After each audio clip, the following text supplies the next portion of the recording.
Warriors of Key of Swords, what I'm about to tell you is not a call to arms like any you've answered before. This is not about a dungeon to clear.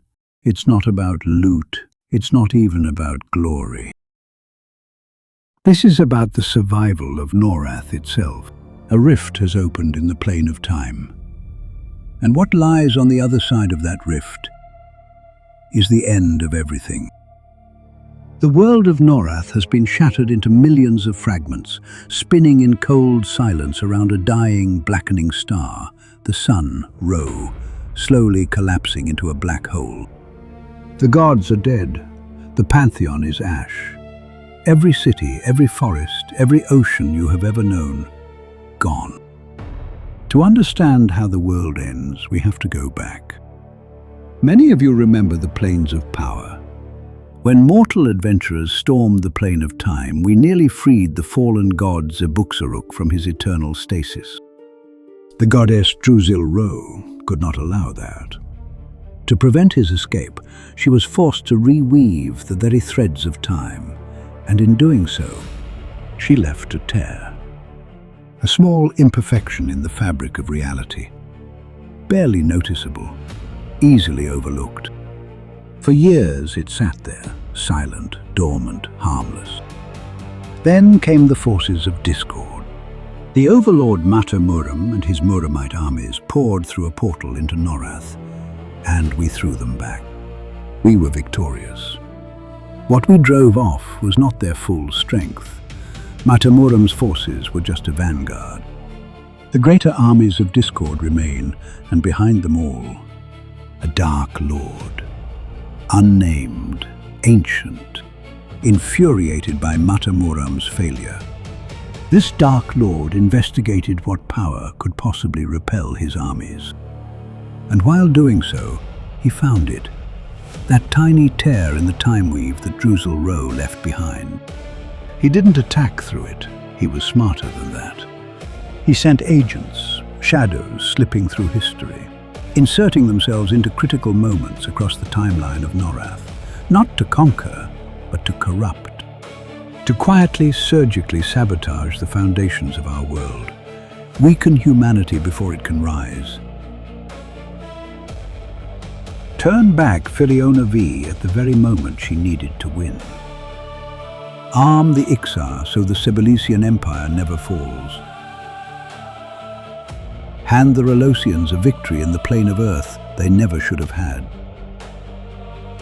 Each of these moments, changed just slightly, unravels everything that came after. The plane of time felt it immediately. Rifts began tearing open throughout the plane, wounds in the fabric of reality. One of those rifts leads somewhere no living person should ever see. The end of the world. This place is called the Void. The rifts that discord tore through time have not just altered history, they have unmade Norath. This is the result. This is what the Dark Lord's meddling leads to. And through sparking, unstable time portals drifting in the ether, you can reach the wounds in time themselves, the moments in Norathian history that have been corrupted. These are the fracture points. These are where we must fight. But we would be lost without a guide. And there is only one living being left in the void. Sitting on a broken shard of what used to be Norath, tending a single seedling growing between the rocks, is a god. Zebuxaruk, the ungod, the forsaken, the one the pantheon ripped from the flow of time and sealed away in eternal stasis, the very act that started this chain of events. He is the last survivor of the end of Norath, the last living thing in the void. His only companion is that small seedling, a fragile living thing he cares for with what little divine power he has left. He is certainly not entirely sane. Centuries of isolation, of watching a world he could not reach crumble to nothing.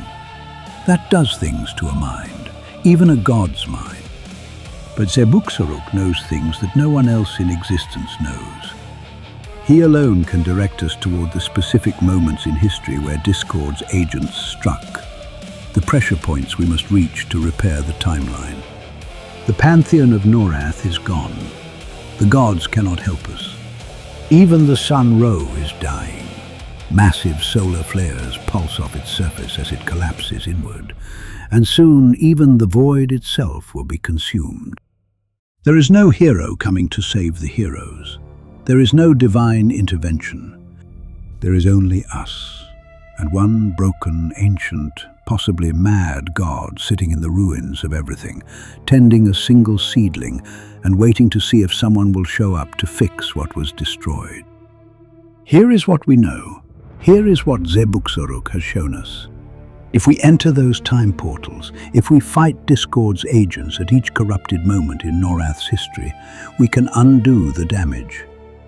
But if we fail, if we let those moments stay corrupted, Discord wins, Norath stays broken.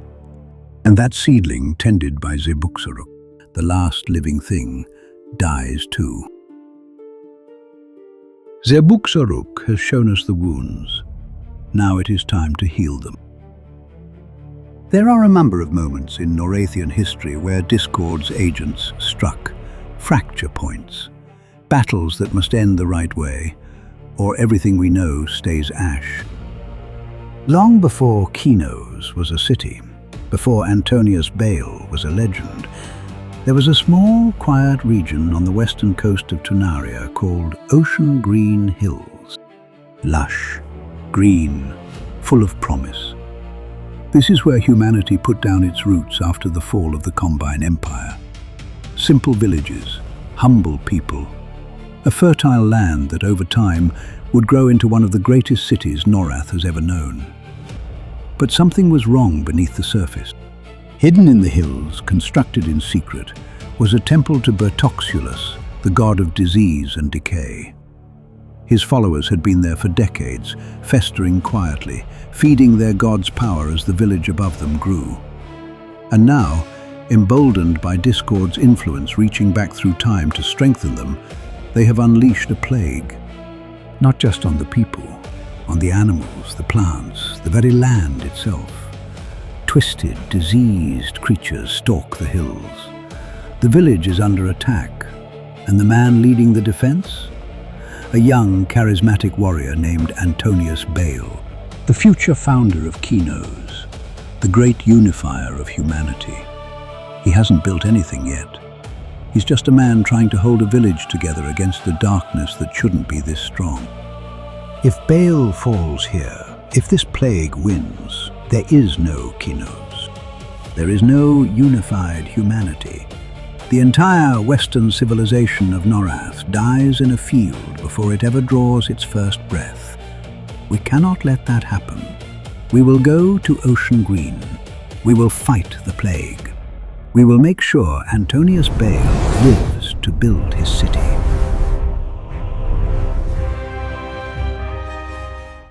If Ocean Green is about the birth of something, Kithikor is about protecting something that must survive. Two armies, one forest, the battle that would define the fate of an entire continent. Firiona V, champion of Tuner, the chosen of the mother, on one side. Lannis Tavil, child of hate, daughter of Inoruk, on the other. This was always going to be one of the bloodiest days in Norath's history. We know how it ends. Firiona wins. Lannis is pulled into the plane of hate by Inoruk himself after her mentor Larthik sacrifices everything to open the rift. The forest is soaked in the blood of both armies and haunted forever. It was a terrible victory, but it was a victory. Discord wants to change that. Their agents are moving through Kithikor right now, manipulating the battle, shifting the balance, trying to ensure that when the dust settles, Firiona V does not walk away, that Lannis Tuvil is not the one dragged to the plane of hate in defeat. If Firiona falls here, the ripple doesn't stop at Kithikor. The balance of power across all of Antonica shifts. The forces of light never recover their footing. Everything that Firiona V goes on to do, every sacrifice, every victory, Every moment where she stands between Norath and destruction vanishes. The history of this battle is written. Our job is to make sure it stays that way. Now we cross an ocean and step back even further in time, to the continent of Kunark at the height of the Sibylician Empire. The Ixar were at their peak, proud, warlike, powerful. And the dragons of the Ring of Scale had decided they had grown too dangerous to ignore. What followed was one of the greatest wars ever fought on Norath, Ixar versus Dragonkind, a decades-long aerial conflict that ended in mutual destruction. The Emperor Ganak and the great dragon Jaled'Dar, the most powerful of the Ring of Scale, met in single aerial combat above the open plains. Both were consumed in fire and magic. The explosion carved out the crater that we now know as the Field of Bone. Neither side won. That was the point. That stalemate was written into history. Discord wants the Ixar to win. An agent has slipped through the rift bearing gifts, Dragonbane weapons, enchanted with draconic sacrifices, capable of killing the Ring of Scale's greatest warriors. And if Ganak's forces destroy the Ring of Scale, the Ixar Empire doesn't fall, it expands, it dominates, and Discord absorbs an entire army of battle-hardened Ixar shock troops, the perfect vanguard for planetary conquest. Jaled'Dar and Ganak must meet above that field. The explosion must happen. The stalemate must hold. And finally, the oldest wound of all, the one that reaches back to the very elder age of Norath. Ralos Zek, the warlord, god of war, the most powerful warrior to ever exist, and his obsession with the plane of Earth, the realm of the Wrath, the Council of 13. Ralos sent his greatest ogre general, Murdunk, first. Murdunk's forces fought hard, but were ground down by the Wrath's greatest power. When one of the 13 council members falls, another simply rises to take their place. The invasion failed. So Ralos sent Talon and Thalan Zek, his master tacticians, alongside the battered Murdunk for a second assault. This time they made it further. Council members were captured and dragged to Norath. One was executed. Where it fell, the Wrath Mountains rose, and Lake Wrathtyr was born. But the Wrathlings fought back. They cursed every creature of Zek, sweeping across their lush homelands and freezing them into what we now know as Everfrost. Ralos himself was scarred by the wards of the plain. Murdunk was slain. The invasion ultimately failed. That failure, that punishment, is what kept Ralos Zek in check. It is what preserved the balance of the gods. Discord wants that balance destroyed. If Ralos Zek wins the plane of Earth, Ralos gains dominion over the plane itself. The balance among the gods collapses. Norath enters an age of endless war and destruction, which is exactly what the Dark Lord of Discord wants. We must make sure the Wrath Council survives. 4 battles, 4 moments where the history of Norath hangs by a thread. Zebuxuruk is guiding us through the wounds in time, and when the last of them is sealed, when history is restored and the void begins to heal, we will think the fight is over. It isn't, because whoever is behind this is still out there, still watching. And when we seal that final wound in time, we won't end the threat. The time portals will lead us somewhere new. Corafax, the heart of Discord. This is the literal beating heart of everything Discord has ever been. A realm built from conquest. Rising above all of it, visible from everywhere in Corafax, is a tower. Enormous, ancient. The citadel of the World Slayer. The road through the citadel will be a long one. Floor by floor, Discord's finest will stand against us. We will fight through them, through the generals, through every last guardian Discord places between us and the roof of that tower. Step out onto the top of the citadel of the World Slayer and feel the world change around you. The sky is wrong up here.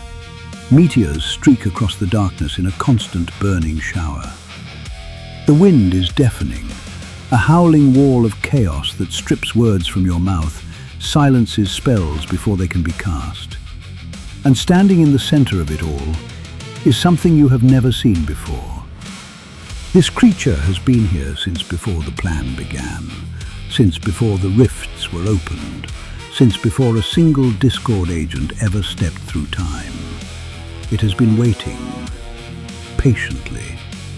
His name is Lord Brecht, Rider of Discord.